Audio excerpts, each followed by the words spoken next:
Estamos juntos mais uma vez. Bagageiros em Ação. Bagageiros em Ação, uma obra da PIB Salto. PIB Salto, Primeira Igreja Batista de Salto.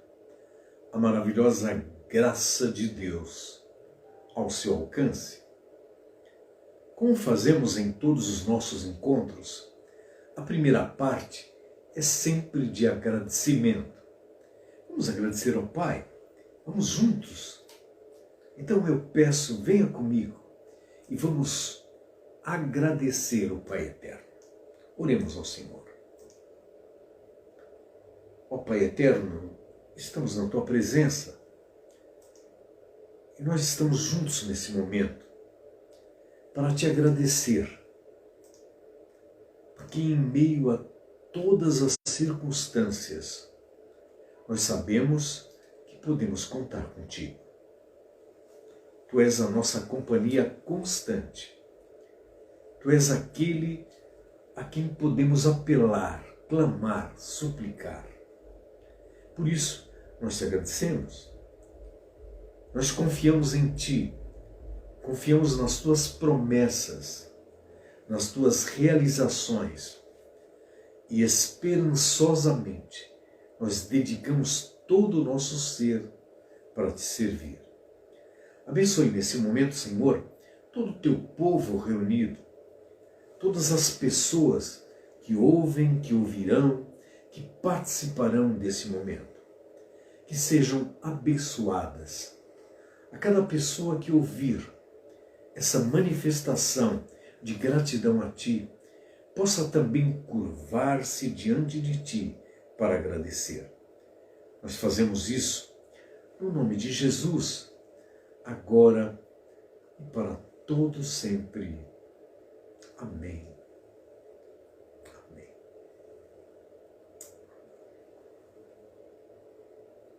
A nossa segunda parte, como você já conhece, é uma ligeira meditação na Palavra de Deus. E como o tema dessa noite é olhos fechados, eu não quero dizer fisicamente, mas eu quero dizer de coisas que fecham os nossos olhos e nós não percebemos e somos afetados por isso. Mas eu quero dar exemplos da Palavra de Deus. Por exemplo, nós temos uma mulher chamada Agar. Agar era a concubina de Abraão. A senhora de Abraão, Sara, por uma razão muito especial e particular, expulsou-a de casa. O marido não teve o que fazer, a não ser acatar a determinação da esposa. E onde foi parar essa mulher com seu filho Abimael? Foi parar no deserto, sozinha, abandonada. Vejam a situação de desespero dessa mulher. Ela e o seu filho. Os dois sozinhos, largados pelo marido e pela patroa. E agora o que fazer? Agora ela não enxergava mais nada, porque o seu caminho do futuro estava toldado. Ela nada via à sua frente. O que ela ouvia era o choro da criança, do menino, o desespero. E ela olhava ao seu redor e nada via para sua sobrevivência. Até que bate a sede. E naquele momento ela procura naquele deserto e não vê nada e não acha nada. Então, nesse momento, a miséria humana se manifesta por falta de água, por falta de pão. Eu fico pensando na nossa situação hoje, a situação que nós vivemos, quantas pessoas, quantos compatriotas estão assim, falta de pão, falta de água, falta de moradia e falta de algum capital para tocar a sua vida. Assim muitos estão, e assim muitos ficarão. E a situação cada vez piora, e não há o que se fazer, a não ser que o mover de Deus em cada um de nós se manifeste, para que os olhos sejam abertos, para que possamos enxergar um e outro como componentes do grande amor de Deus. Então, essa mulher abandonada, em sofrimento, em desprezo, ela não conseguia enxergar saída para a sua vida. Então eu lhe pergunto, amigo, amiga, irmão, irmã, eu aproveito para perguntar, qual a sua saída? O que você tem pensado? Como é que vai ser o futuro? E o trabalho? E a escola? E as crianças? E a sua família? E a sua moradia? E a sua alimentação? E a sua saúde? Talvez você esteja sofrendo até por causa da solidão e tanta dificuldade que a gente tem. Mas sabe o que é pior nesse caso? É quando a pessoa humana é coisificada. Ela deixa de ser um ser humano e se torna uma coisa, quase como um objeto de que alguns olham e não têm consideração alguma, e são descartáveis, são disponíveis, são colocados ao léu. Foi o caso dessa mulher. Alguns estão assim no nosso país e em grande parte do mundo. Então, o que fazer? Como sair dessa situação? Particularmente, não dá, porque as pessoas estão com os olhos fechados e não há saída. Nada entra na cabeça, nada entra no coração, nada entra na compreensão e não há quem ajude. Então, qual a nossa postura como povo de Deus e o que nós devemos fazer para as pessoas que estão assim, desprezadas, abandonadas, injustiçadas, como miseráveis nessa nossa terra? O que fazemos como igreja? O que podemos fazer? Nós também estamos embaraçados, nós também estamos com dificuldade, nós também estamos limitados. Mas agora eu me refiro à igreja que sou eu, a igreja que é você, a igreja que é cada um de nós. O que nós podemos fazer para minorar a situação um do outro, como se fizéssemos parte de um todo, cujo cabeça da igreja, Cristo Jesus, está conosco. Então, quando nós fechamos os olhos para nós mesmos, nós não enxergamos nenhuma possibilidade de saída. Então, o que eu quero deixar para você é: pare de olhar apenas para dentro de você e sentindo apenas o seu sofrimento, a sua dor, a sua amargura, a sua ausência de perspectiva, a sua solidão. E comece agora a voltar-se para a sua possibilidade que Deus colocou dentro de você. Para isso, você tem que abrir os olhos para enxergar aquilo que Deus está a mostrar para o caminho da sua vida. Posso ouvir um amém? Amém, irmão? Amém, irmã? Amém, amigo?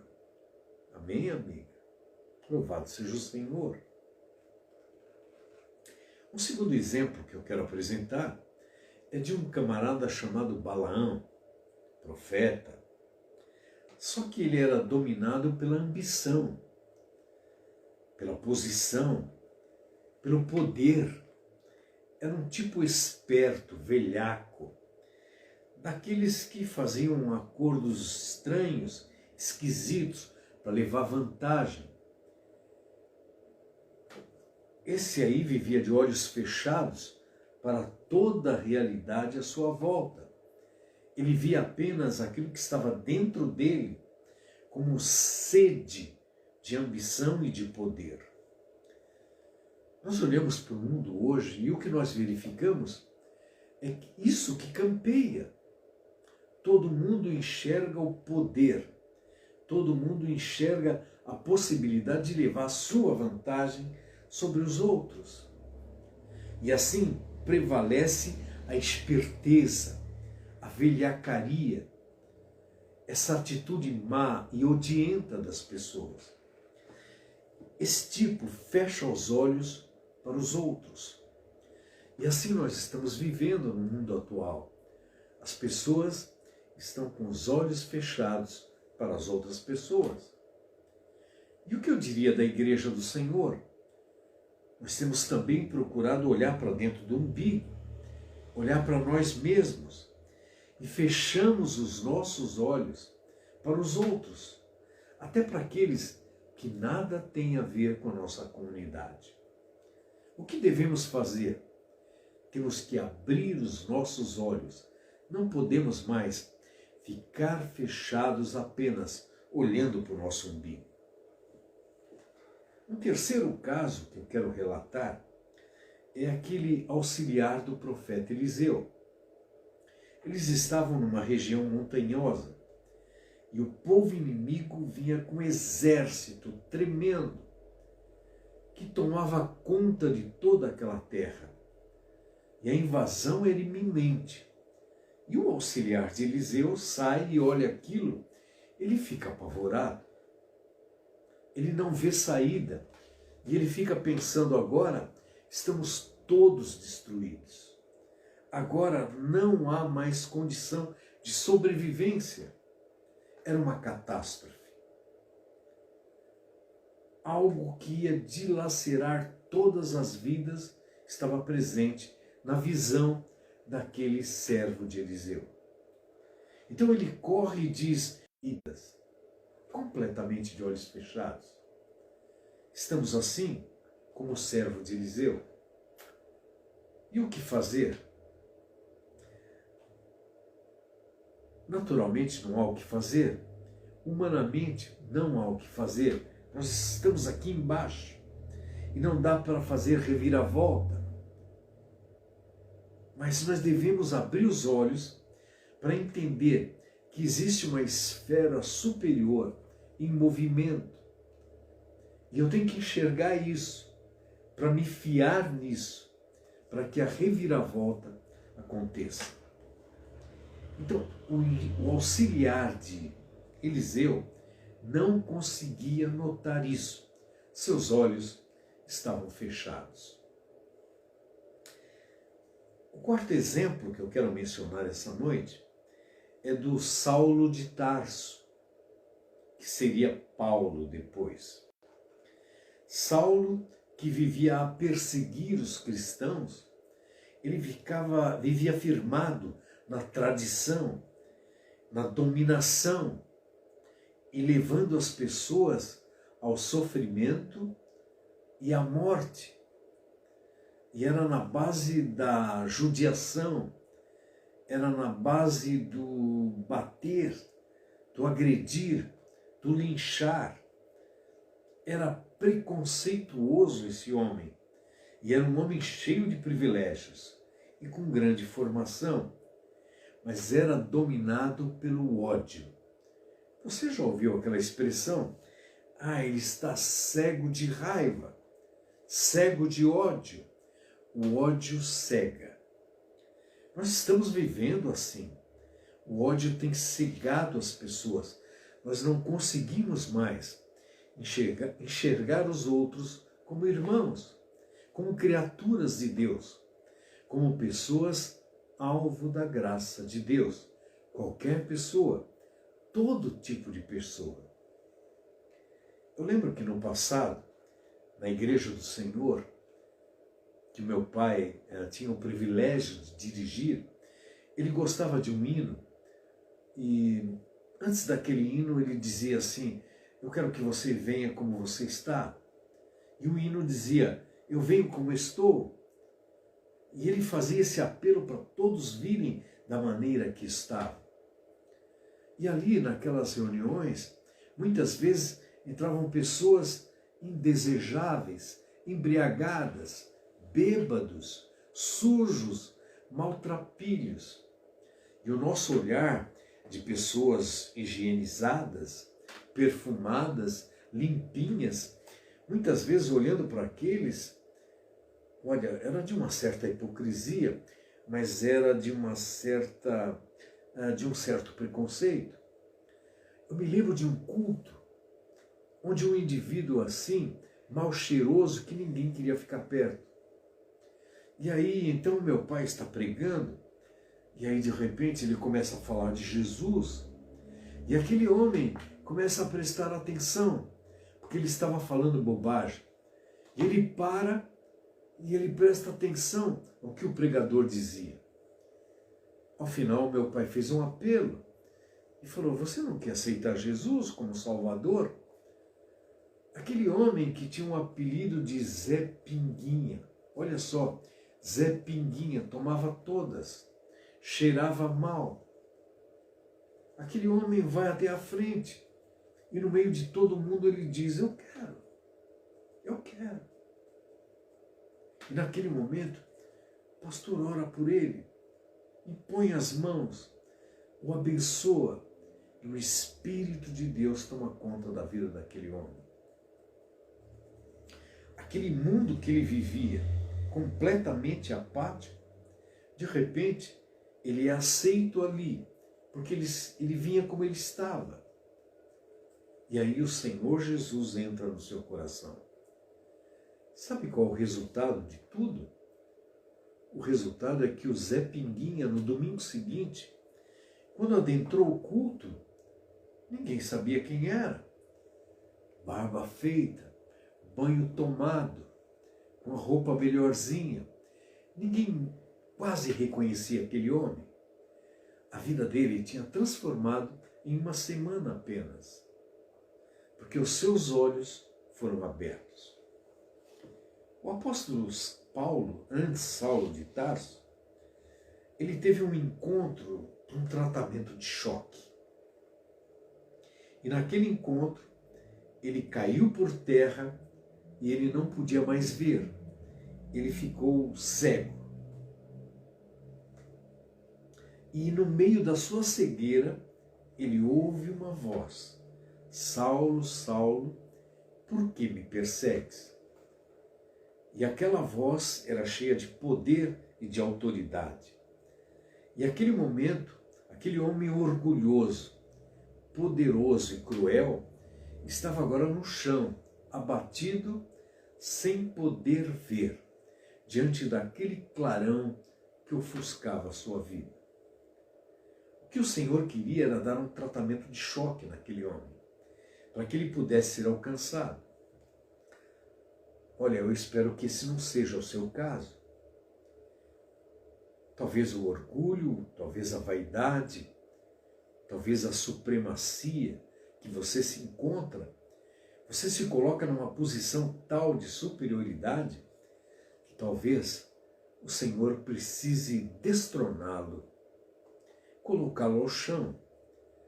E aí você entende no meio da dor, porque os seus olhos estão fechados para outra realidade que existe que você desconhece. Então, no meio daquilo, Jesus vendo-o rendido, e ele a dizer: agora, Senhor, que tu queres que eu faça? Totalmente entregue. Então o próprio Cristo diz a ele: olha, agora eu quero que você vá até a casa de Ananias, um servo do Senhor. Então você se dirija para lá. E ele foi e conduzido até lá. E quando ele chega à casa de Ananias, o homem de Deus sai ao seu encontro e então ele diz assim: olha, para que você pudesse ver, Saulo, o Senhor se manifestou na tua vida e na minha vida. E agora eu oro sobre você, para que você possa ver a realidade da nova missão que você tem. Ele deixava a cegueira para enxergar uma nova missão, usado por um servo do Senhor. Então, o que Deus quer é que alguns Ananias se manifestem. Você é um Ananias, amigo, amiga, irmão, irmã. O Senhor quer a sua manifestação e Ele quer que você encontre alguns Saulos odientos, Saulos raivosos que estão perambulando por aí. E aí o Senhor dá o tratamento de choque. Você vai orar por ele. E ele vai mudar a rota da vida quando o seu olhar enxergar a nova missão que Deus lhe dá.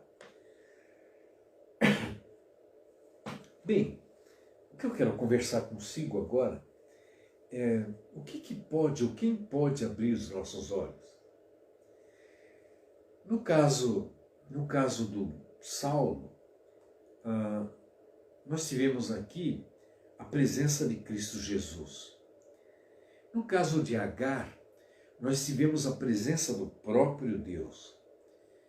No caso de Balaão, nós tivemos a presença de uma jumenta, de um animal e de um anjo de Deus. No caso do auxiliar de Eliseu, nós tivemos a presença da voz do profeta através da oração. E aqui eu quero chamar a primeira atenção da sua parte. Nós precisamos orar mais. Nós precisamos interceder mais. Você, amigo, precisa orar. Mesmo que seja naquela oração de deitar e acordar. Mas também a oração das refeições, a oração do café da manhã, do jantar, a oração familiar, ou a sua oração pessoal, ou a sua oração dentro do carro, de olhos abertos, é claro. Você precisa orar mais. E quando você começar a orar mais, você vai começar a enxergar que há um poder maior do que todo aquele que a circunstância mostra. O servo de Eliseu via o grande poder no exército inimigo. Nos nossos dias, nós enxergamos um grande poder de uma peste avassaladora. Mas agora, o que precisamos enxergar é o poder maior, é o poder que está acima de tudo isso. E então Eliseu diz ao seu servo: maior é os que estão conosco do que os que estão com eles. Assim é para você e para mim, amigo. Isso é maior. Precisamos abrir os nossos olhos para enxergar a grandeza daquele que é maior que qualquer coisa. A segunda coisa que eu quero chamar a atenção é que os servos do Senhor, dois discípulos, caminhavam no caminho de Emaús e vinham conversando com alguém animadamente, mas eles estavam tristes. A conversa era animada no sentido de muita informação, mas era triste porque aquele personagem principal havia morrido. E então eles são convidados, eles convidam, depois que o dia declina, aquele companheiro a estar com eles para partir o pão. E assim, naquele momento, eles estavam até ali, de olhos fechados, citando as circunstâncias, sob o domínio das circunstâncias, sem enxergar a realidade. Mas na hora da ceia, os seus olhos se abriram. E quando os olhos se abriram, eles o conheceram. Era ele, aquele que tinha morrido e agora ressuscitado estava, para dar a esperança ao coração de todos eles. Então, esse Jesus é o Jesus da esperança, que abre os nossos olhos para vislumbrar o futuro que aí vem.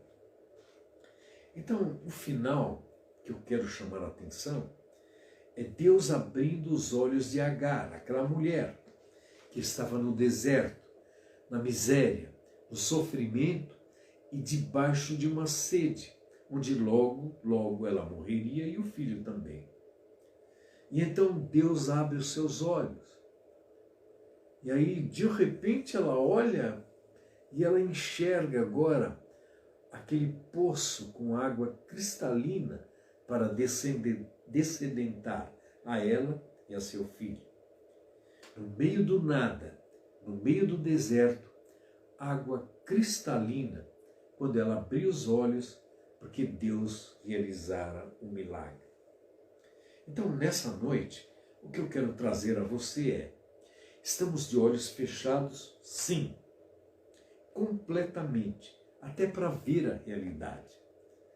E estamos nos assegurando em coisas que não são reais. Estamos balizados em ditos e não ditos que não são reais.